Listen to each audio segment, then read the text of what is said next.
ressaltando sempre que quando vocês forem trabalhar com incêndios florestais, a primeira coisa que vocês têm que entender é que o engenheiro florestal ele é um gestor, né? E o assunto de incêndios ele está inserido dentro de uma área de conhecimento de proteção florestal, ou proteção da saúde florestal, que por sua vez está inscrito dentro da área de silvicultura, grande área de conhecimento, dentro da área de recursos florestais. Então a gente pode estar fazendo duas abordagens, uma mais as minúcias, as questões específicas de incêndios e outra dentro do universo de engenharia florestal, de atuação florestal, sendo que vocês vão estar então gerenciando propriedades rurais, dentro de grandes empresas, dentro de áreas protegidas ou em áreas de florestas concedidas. Por isso que é sempre importante ressaltar que vocês sejam bons gestores, né? E aí dentro desse contexto a gente falou que tem a questão dos combates. Eu preciso ressaltar também que, já vou fazendo a primeira afirmação aqui, incêndios florestais, a gente tem que falar de combate. Caso queiram interseções aí, queiram se manifestar, então usem o chat ou pode abrir o microfone também. Então, aceitando quem está chegando.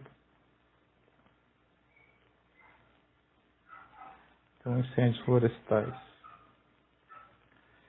A gente pode falar de combate, né? Aí entram as tecnologias. Mas também a gente tem que falar de prevenção, né? Então vejam como que é que nem qualquer... Imagine que você é o clínico geral do meio ambiente e você tem uma doença no planeta. Qual que é essa doença? Os incêndios florestais. Vamos supor que um incêndio florestal seja como está dentro da área de proteção da saúde, do meio ambiente. A gente pode falar que o incêndio florestal seria uma espécie de mal, uma espécie de doença, vamos colocar assim. Essa doença... Bom dia. Dando sequência aqui, eu estava comentando, entendam que um incêndio florestal, ele, estando dentro da área de proteção da saúde e do meio ambiente, ele é, sim, considerado uma espécie de mal, né? Então, para toda doença, tem um remédio, mas não é o que é melhor. Por isso que a gente fala de bem-estar bastante, né? Tem essa palavra-chave. Quando se fala de uma doença, é melhor a gente prevenir a doença do que simplesmente esperar ela se manifestar e depois querer controlar ela, né? Quando ela já está talvez até em fase mais avançada. Então, da mesma forma, a gente tem que pensar a prevenção dos incêndios. E entendendo que incêndios florestais são um mal que ocorrem dentro das propriedades rurais, aí você, como gestor ou gestora, tem que estar pensando em prevenção de incêndios, né? Prevenção, por quê? Porque você vai diminuir o risco, vai evitar prejuízos econômicos e ecossistêmicos, né, também, a biodiversidade e tal. Então, por exemplo, se entende que o maior causador de prejuízos à biodiversidade sejam o desmatamento, né? E desmatamento, desflorestamento, né? O desmatamento são atividades humanas que estão diretamente relacionadas ao uso do fogo. Então, o uso do fogo ele é requerido no momento que você faz um processo de supressão, de corte raso, você tem bastante material vegetal e se espera, né, que essa área seja convertida para usos agro, silvio, pastoris. Então essa dinâmica de abertura de novas fronteiras agrícolas. E aí você tem então o uso do fogo para limpeza, né? Aí vocês vão perguntar para mim.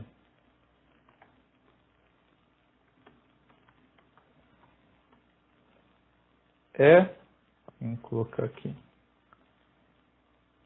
É um fogo bom ou um fogo ruim? Vamos colocar assim. Se quiserem se manifestar no chat, enquanto isso eu vou aceitando o pessoal que está pedindo aqui. O uso do fogo para limpeza agrícola, limpeza de pastagem, limpeza de resíduos florestais, é uma coisa boa ou uma coisa ruim?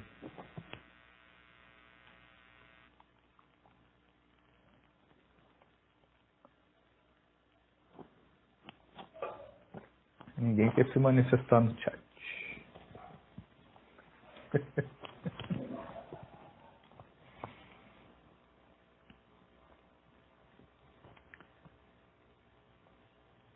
Helena?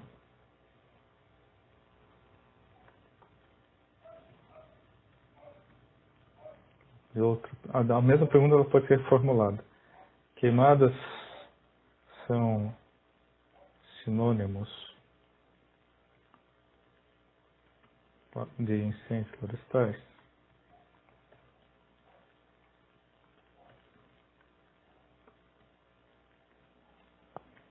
Helena diz que é um fogo bom, se for controlado. Concordo, Helena? A Mônica está tentando entrar. Vamos aceitar novamente. Eu acredito que todos vocês tenham suas próprias realidades, né? Muitos de vocês moram em cidades, muitos de vocês moram em cidades grandes, pequenas.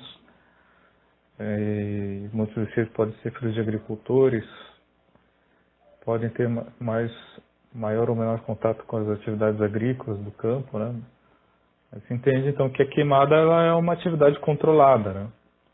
É uma atividade que gera uma alteração reduzida dos impactos ambientais, né? Então realmente existe essa diferença, mas no dito popular é considerado como a mesma coisa, né? Então a gente, como profissional da engenharia florestal, tem que fazer essa distinção. Isso aí é uma obrigação nossa. E vocês têm que internalizar um conceito que a queimada pressupõe que seja uma queima controlada, né? Por quê? Porque uma atividade antropogênica, humana, pressupõe que seja controlada. Então, portanto, não são sinônimos.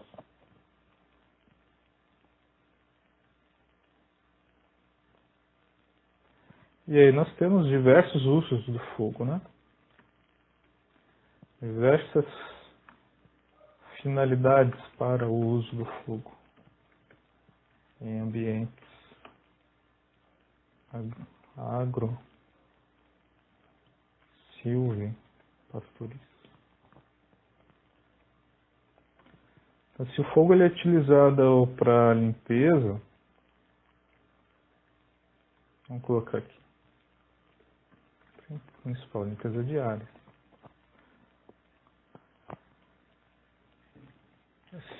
Se o fogo é utilizado para limpeza,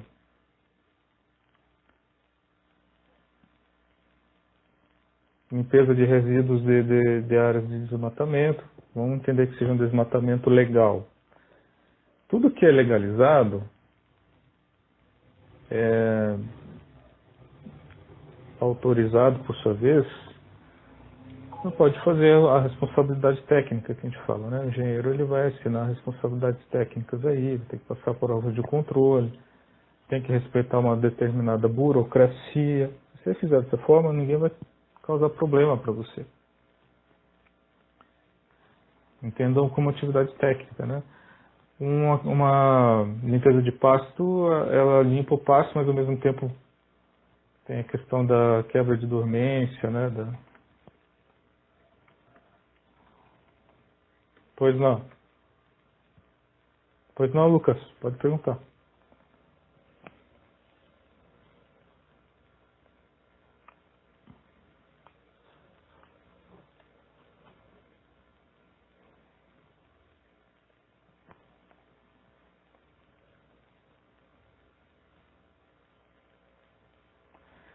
Pode, Lucas, a gente vai chegar nessa análise também. Tá ok? Mas eu preciso fazer uma contextualização para a gente chegar nessas observações contemporâneas, né? Porque sim, nós temos digamos assim, uma outro contexto aí de mudanças climáticas, né? Que a gente tem que abordar. Mas o que eu preciso nesse momento? Que vocês entendam como uma atividade técnico-científica realizada pelos humanos, que pode estar sendo, então, feito com responsabilidade técnica, implica dizer que vocês vão assinar um projeto, que vocês vão submeter ele para uma análise do órgão competente, que vocês vão ter a respeitar uma certa burocracia, especialmente se forem grandes áreas, né? E aí você tem uma segurança jurídica para o que você está fazendo. Agora, lembre que uma questão é o que é legal, né? Vamos colocar assim. Até vou colocar em interrogação. Legalidade versus moralidade, né? Porque moral seria se é certo ou se é errado, independente se há ou não a legalidade da questão, né? E aí nós temos esse outro contexto de mudanças climáticas, de fato, e a gente vai estar direcionando a nossa análise para essa narrativa de mudanças climáticas. Hoje eu confesso que eu demorei para comprar essa ideia, mas hoje eu aceito ela e defendo ela. Mas ela não foi uma coisa assim que veio de cima para baixo agora, porque todo mundo fala que o planeta está aquecendo, a gente não... Não, eu como professor vinculado a uma universidade pública, como servidor público, eu tenho a responsabilidade de estudar o assunto e formar a minha própria opinião. E hoje eu posso dizer para vocês, então, mais passados aí, sei lá, 10, 15 anos como professor, que eu entendo de fato como um problema que deve ser levado considerando essa questão maior, né, globalizada. Mas eu confesso que eu eu não comprei o pacote, eu fui testando as minhas teses e fui publicando algumas coisas, inclusive a gente tem hoje um índice para monitoramento de onda de calor, que vai ser publicado esse ano numa revista científica. Pretendo trabalhar nesse sentido também, de monitoramento ambiental. Mas eu tenho que responsabilidade para falar coisas que da forma mais técnico-científica possível para vocês, né? E espero convencê-los nesse sentido. Então, veja que existe diversos usos do fogo, né? Então, só fazendo um breve parênteses aqui, a segunda maior causa da perda de biodiversidade são as plantas invasoras, né?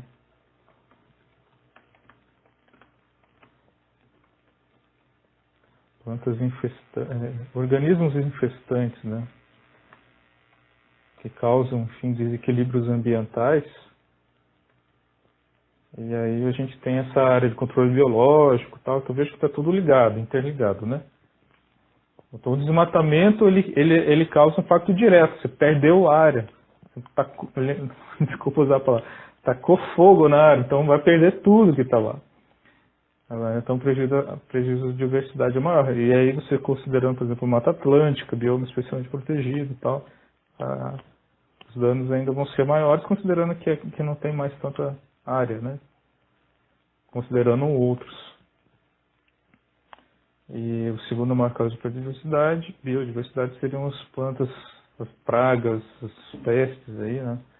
Plantas infestantes que requerem muita pesquisa aí para resolver o problema. Então, contextualizando o incêndio como um malefício, né? Mas, sim, conforme a gente já pontuou agora há pouco, como atividade técnico-científica, responsabilidade. Se vocês entenderem dessa forma, mesmo que você possa considerar que seja imoral, dentro de um contexto maior, é legal. Então é o limite do que a gente pode chegar. Agora, qual que é o problema aí? Porque a legalidade, ainda mais no país como o Brasil, a gente tem muita dificuldade de padronizar, vamos colocar assim, a consciência ambiental, né? Então, às vezes, é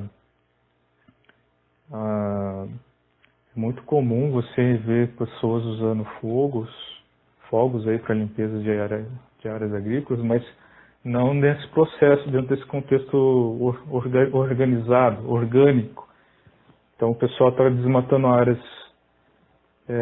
ilegalmente, e aí você quer fazer a queimada. Como é que você vai fazer uma queimada autorizada em uma área que foi desmatada ilegalmente? Começa a ter problemas assim, né? Então você começa a ter interfaces de análise com a questão dos crimes ambientais, né? Então, um tópico importante é esse.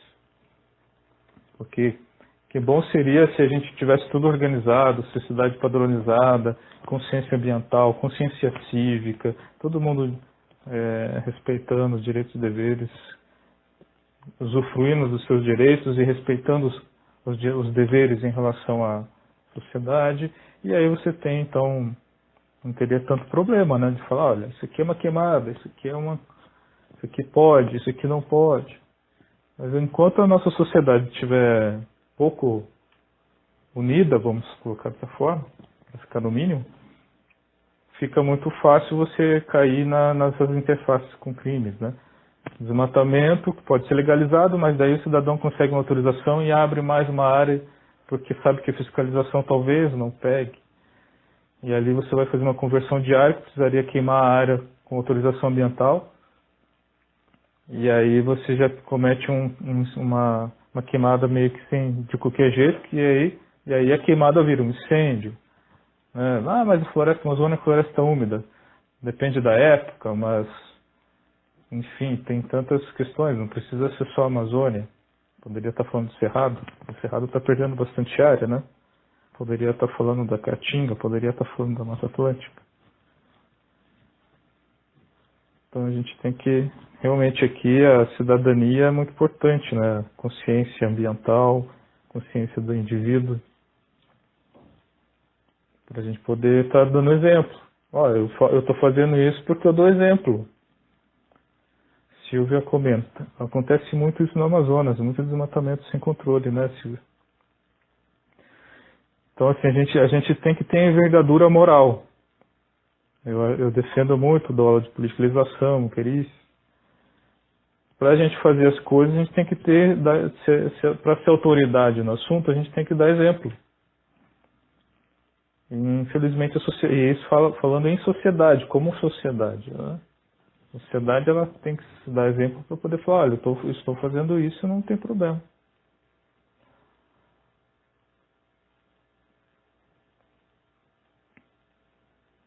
A gente bate muito nessa tecla, né? de ter responsabilidade.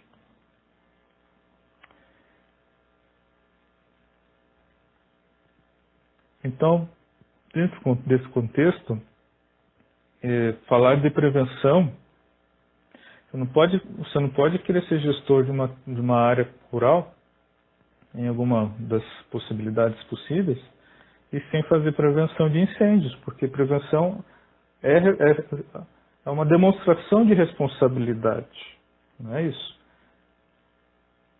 Você se preocupa, pois não?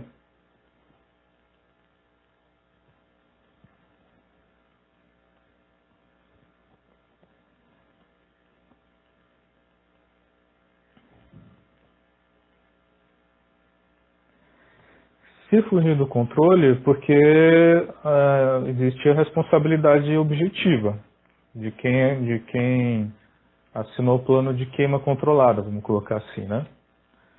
Então você pode sofrer uma sanção do órgão do Conselho de Engenharia, que é o CREA, mas eventualmente se tiver uma fiscalização, se houver uma denúncia, se tiver uma fiscalização, que essa área seja vistoriada ou pelo órgão estadual de fiscalização, ou pelo IBAMA, ou pelo ICMBio, para ficar nos principais, você pode ser autuado.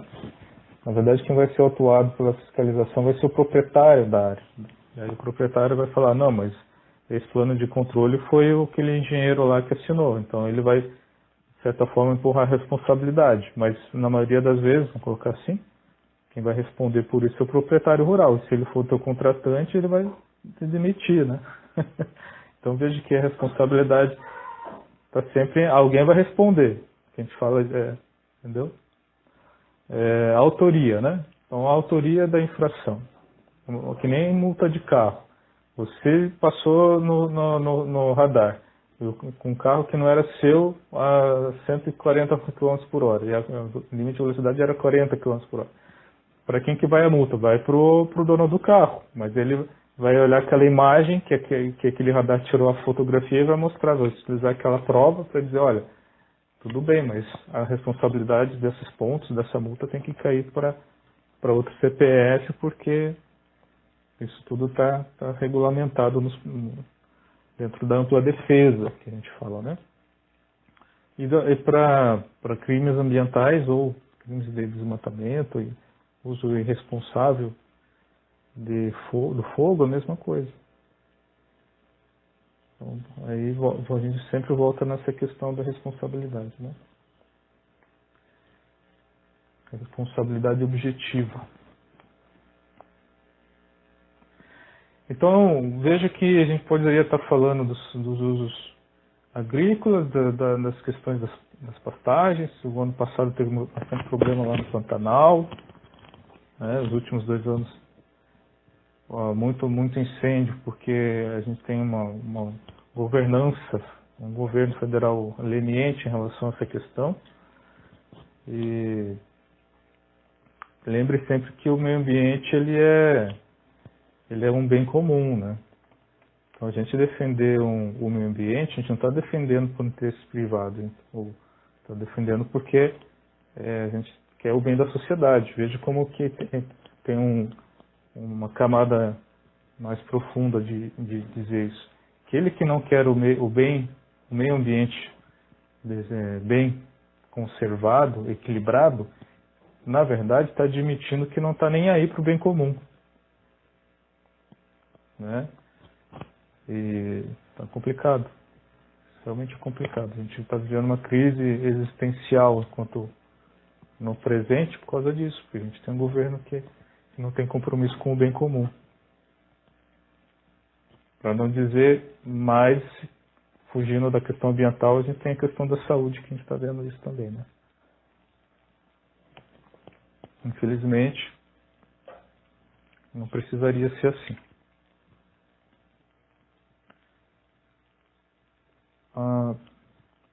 Vamos passar um vídeo para vocês aqui para contextualizar isso.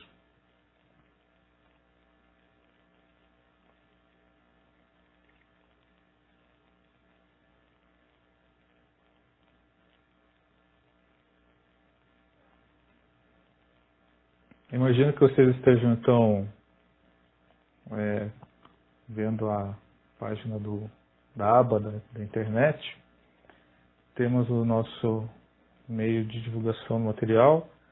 Temos a aula da semana passada. Eu não sei se eu consegui gerar os áudios das aulas de todas elas, porque são arquivos que ficam pesados e a coisa demora um pouquinho.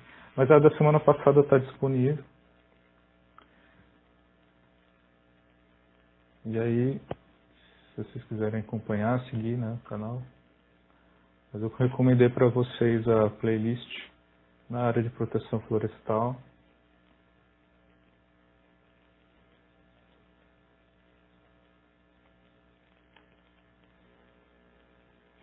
E para contextualizar essa ideia de uso responsável do fogo, a gente vai assistir agora a um vídeo do Serviço Florestal Americano,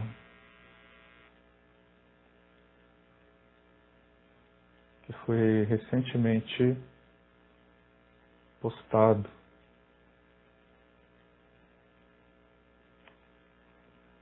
Forest Service, Fire and Health, fogo e proteção florestal, tem vários vídeos interessantes. A queima de pile burning, burning é queimadas, né? Pile burning palisades, queima de pilhas, né? Então o Serviço Florestal Americano já tem 100 anos de expertise, né? Um vídeo de 4 minutos.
Só começou a travar? Quer que eu volte na tela menor?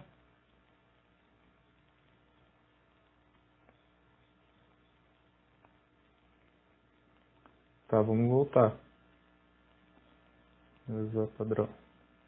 Qualquer coisa você interrompe, Lázaro. Obrigado pelo aviso. Está dando para ouvir o áudio?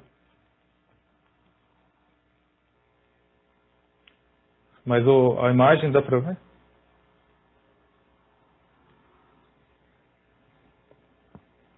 Tá.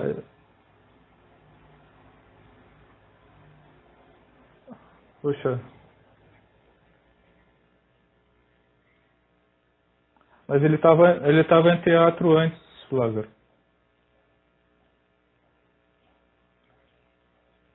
Agora eu voltei para... Tá, vamos passar mais um pouquinho, daí só para finalizar aqui mais um minutinho, daí a gente faz uma discussão, tá? Depois eu vejo essa questão do áudio, talvez por conta do sistema conferência web não tenha áudio. Semana passada eu dei aula para vocês, eu passei algum vídeo que veio com áudio, né? Só que eu estava usando o Google Meet. Mas vamos só mais um pouquinho para ver a percepção de vocês sobre esse vídeo.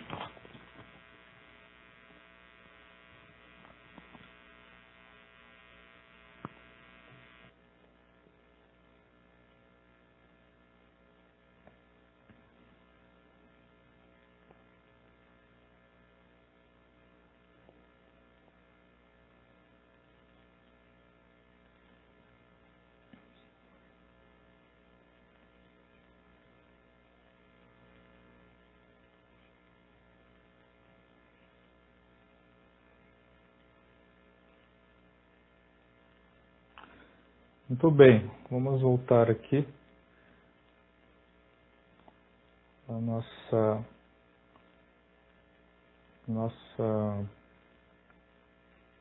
Vocês estão conseguindo me ver? Só por curiosidade.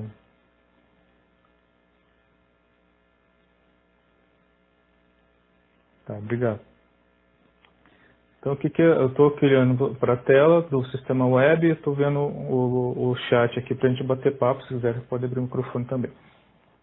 Então, como eu estava conversando antes, a ideia de uso responsável do fogo, ela requer, então, uma respeitabilidade, né? Olha, eu tenho autoridade para fazer isso e vocês estão vendo que não está sendo um problema. É um pouco isso que a gente vê nesse vídeo do Serviço Florestal Americano. Enfim, como eu comentei há pouco, praticamente 100 anos de experiência e o pessoal faz as limpezas daquelas áreas com pinos, né? Para justamente evitar o risco de que se houver uma combustão ali, ela não vire um incêndio descontrolado. Então, vamos anotar isso. Dos usos aqui também, né, é o uso preventivo. Vamos colocar aqui. Veja como que eu estava falando agora há pouco que a prevenção é tão importante quanto o controle. É a prevenção que mostra que você está preocupado com problemas de uma forma mais sistêmica. E então o uso do fogo preventivo. Ó. Queima controlada para a redução do material combustível, né?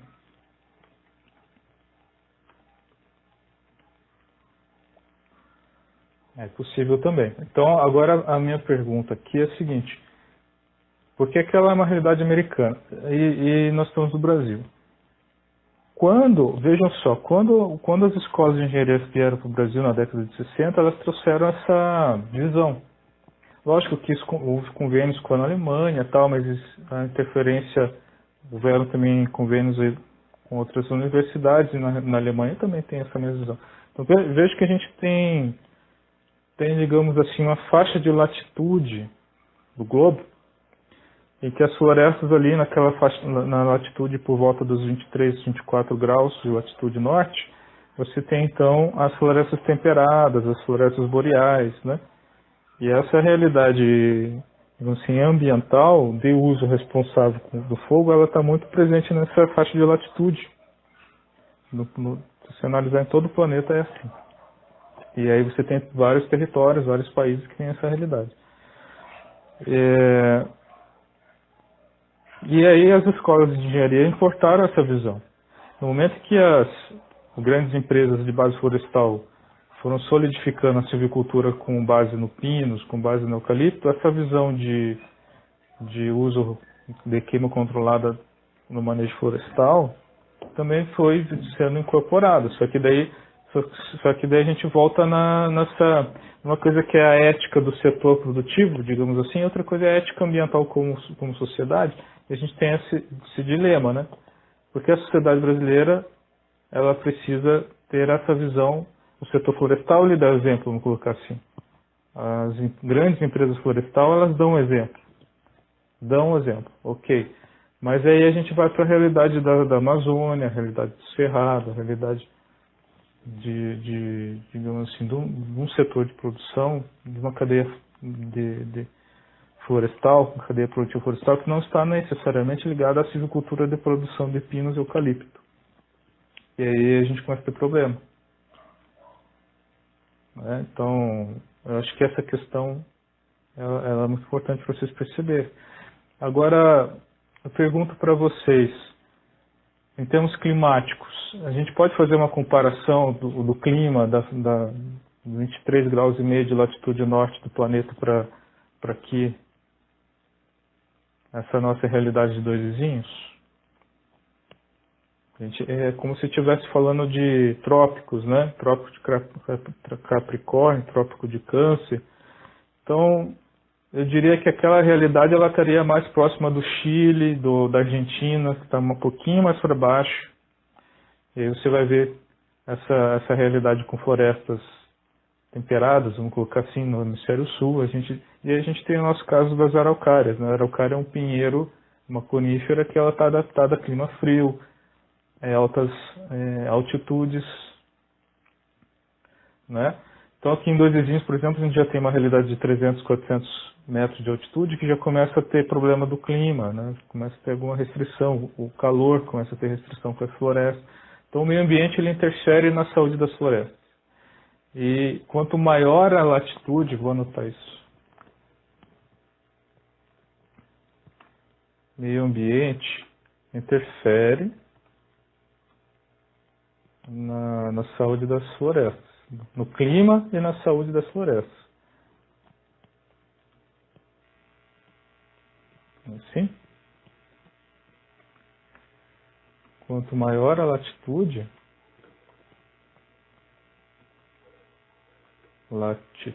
maior será a vulnerabilidade das florestas. Então veja que situação, porque em 2017 a gente tem experiência lá na Suécia e tal, a gente comenta essas coisas nas disciplinas. E é a mesma coisa, eu vi isso em loco, nos 45 dias que eu fiquei lá. Quanto maior a latitude, maior a vulnerabilidade das florestas.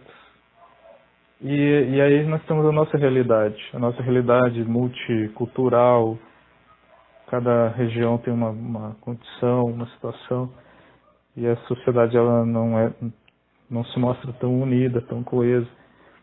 Nesses lugares a gente tem um problema, as pessoas sentem o problema na pele e falam que existe um problema. Qual que é o problema? As florestas estão morrendo e o clima está aquecendo. Eles estão sentindo o clima mais quente lá, né? Então a preocupação para eles ela é muito maior, é normal que seja assim. E daí vamos então para a nossa realidade. Qual que é a nossa realidade?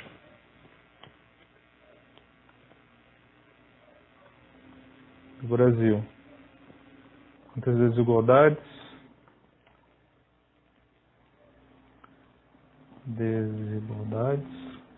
mas tipologias florestais diversas. E aí a gente tem essa realidade da Amazônia, né? Então assim, nós vamos colocar aqui Cerrado, que são as savanas, né? Ou a Caatinga, que são praticamente uma área um pouquinho mais desértica, que tem pouca chuva, vamos colocar assim, sentem mais as florestas, né?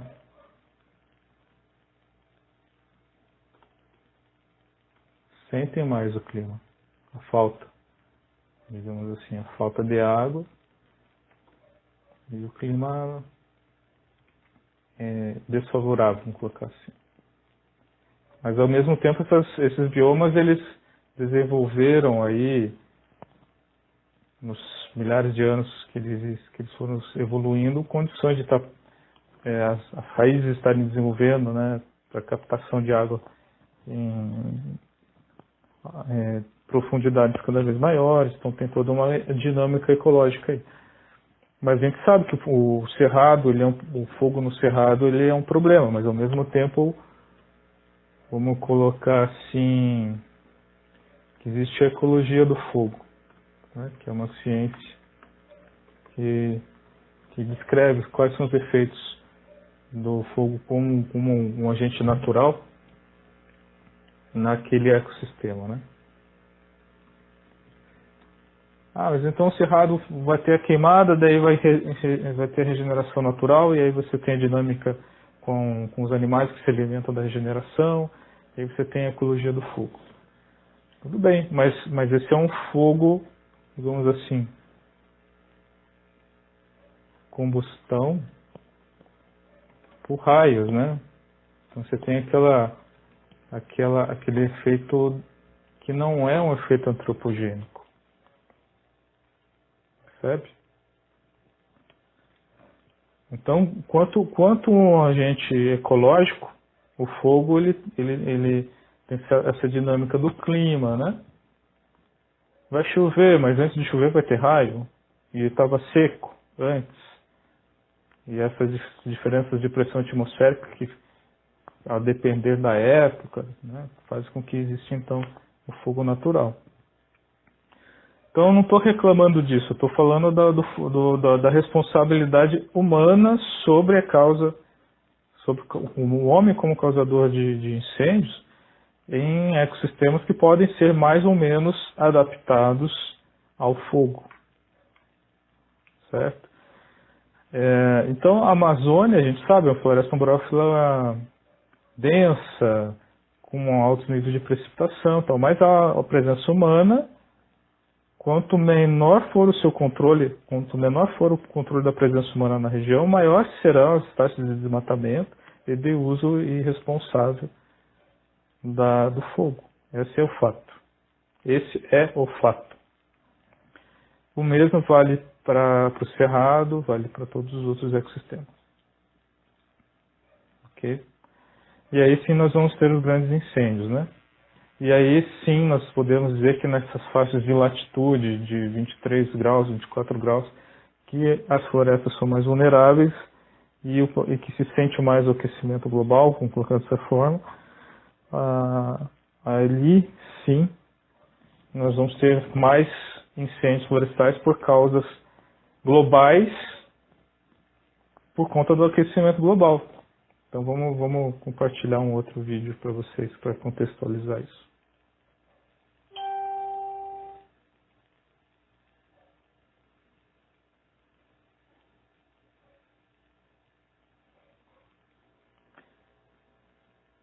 Em que pese possa não ter áudios, vocês podem estar depois voltando aqui para assistir com áudio, né?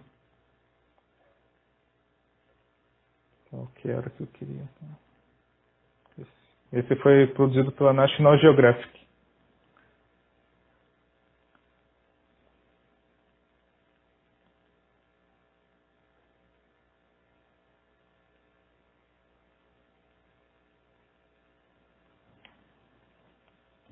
Então esse aqui é o Firefighters Battle Bombeiros florestais batalham, controlam o inferno devido às mudanças climáticas, né?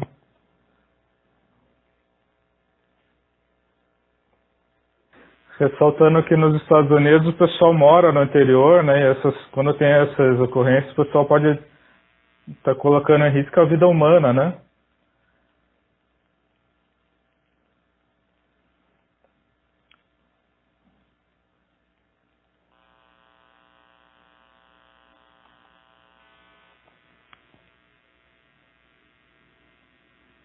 E ali você vai ter então os conselhos locais de bombeiros municipais, estaduais, que estarão mais ou menos integrados ao serviço, à ação de combate que é desenvolvida pelo Serviço Florestal Americano. Mas aí vocês vão perguntar para mim, professor, mas esse é lá, né? Eu quero saber daqui. Então vocês vêm aqui nessa mesma playlist, vocês vão ter 2 vídeos que recomendo para vocês como dever de casa, assistirem aqui, ó. Esse é do canal Eco, o que é o manejo integrado do fogo, então foi produzido dentro de uma realidade nossa. E também vou recomendar para vocês esse aqui, o Fogo Olhado, que é do canal do ICMBio. Então veja como é que hoje nós podemos acompanhar esses canais e podemos estar nos nivelando sim em relação a realidades que são comparadas com países aí mais organizados, mais desenvolvidos. Então vou voltar aqui. Vamos colocar aqui. Atividade. Elaborar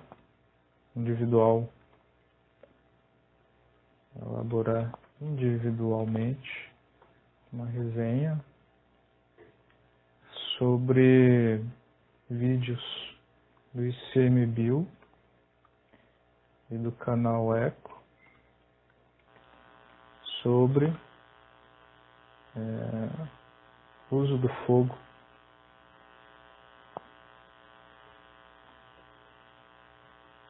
em condições brasileiras.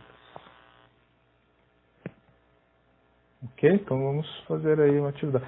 E aí eu vou tomar como metodologia para as nossas aulas, enquanto nós amadurecemos um procedimento com base nas nossas aulas remotas, que vocês vão, essas atividades elas são obrigatórias e elas compõem a nota final da disciplina, ok? E aí nós vamos desligar o telefone, vamos colocar um prazo.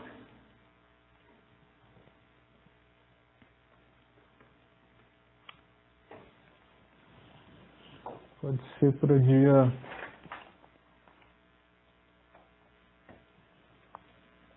daqui a 2 semanas, dia 15 de março. Envio por e-mail. Ok? E dentro desse contexto, se eu tenho um compromisso de reunião aqui 9 horas, nós já vamos direcionando para o nosso final da aula. E ver se eu não tenho nenhum tópico aqui que eu gostaria de abordar ainda.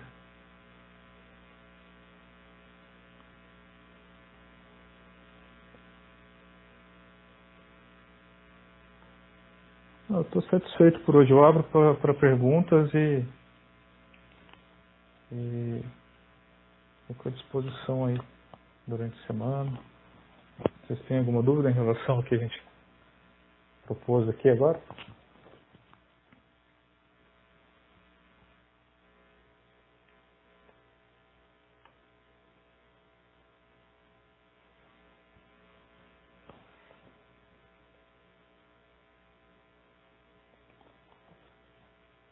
É só digitar o meu nome, Lucas.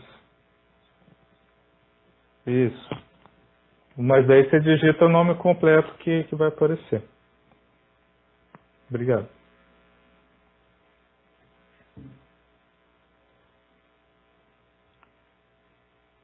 Então, digamos assim, concluindo a nossa aula, a ideia é que a gente tenha um engenheiro florestal, a engenheira florestal, que sim possa fazer uso do fogo no seu ambiente de trabalho, né?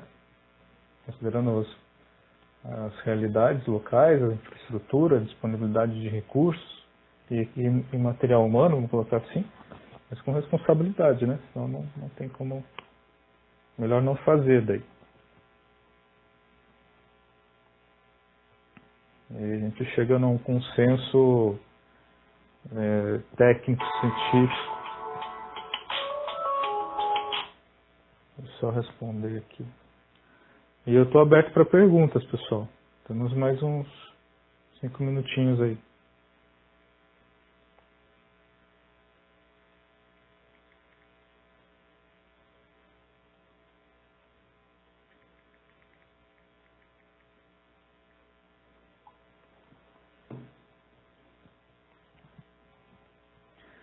Vamos fechar com um conceito aqui.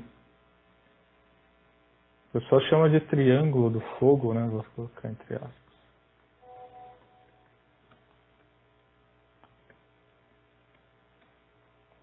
Mas são, na verdade, fatores que condicionam a presença de combustão, ou a ocorrência, melhor,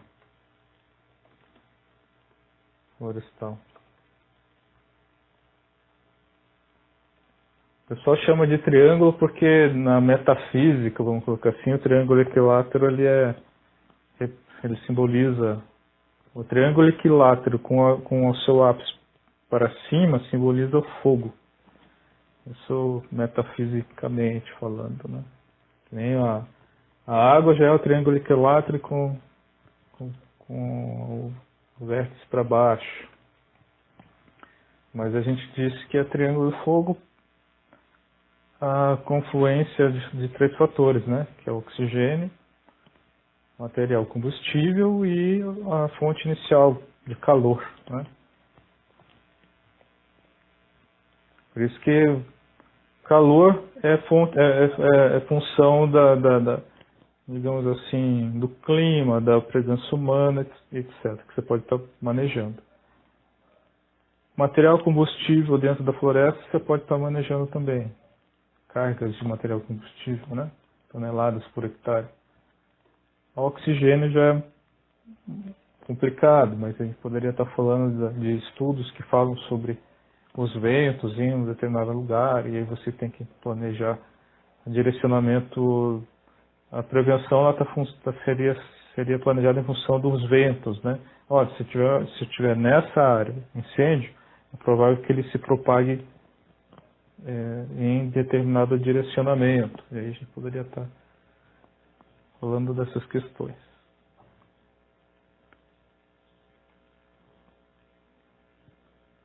Ok, pessoal? Vocês estão quietinhos aí.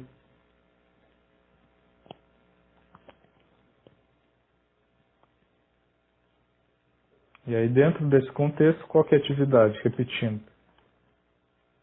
Assistir aos vídeos, dois vídeos, um pelo ICMBio, um pelo canal Eco, que falam sobre manejo integrado do fogo, fala sobre queima prescrita, que são os dois conceitos aí que quem quer trabalhar com uso responsável do fogo tem que dominar. MIF, manejo integrado do fogo, e queima prescrita, que é diferente de queima controlada. Daí vocês assistem o vídeo lá, senão eu não vou dar spoiler para vocês. E dentro da universidade a gente poderia estar fazendo algum tipo de prática e tal, e não será possível, né? Enquanto não tiver normalizada a questão. Link dos vídeos. Posso, Helena? Então, deem 2 minutinhos aqui, que eu vou colar o link para vocês. Vou colar o link na aba de bate-papo. Opa, não era exatamente o que eu pedi, mas eu vou colar os links. Então, esse aqui é o do ICMBio, que eu vou colar agora.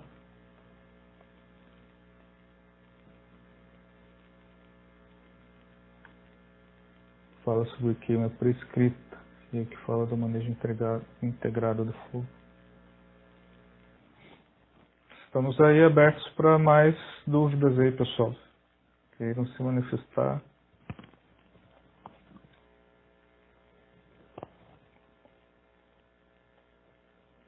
Aí vocês vão assistindo os links, vocês vão vendo que existem os equipamentos, o pinga-fogo, que o pessoal vai passando. Seria interessante se a gente pudesse estar fazendo práticas. Mas esse contexto que vocês têm que se sentir parte disso, né? Às vezes vocês estão numa realidade que isso é novo para vocês. Mas essa realidade e é uma atividade bastante específica, né? O agricultor, ele usa o fogo, né? Mas assim, dessa forma que a gente está falando, é mais uma pegada do Forester mesmo, né? Clássico aí. Trabalha com proteção, com silvicultura.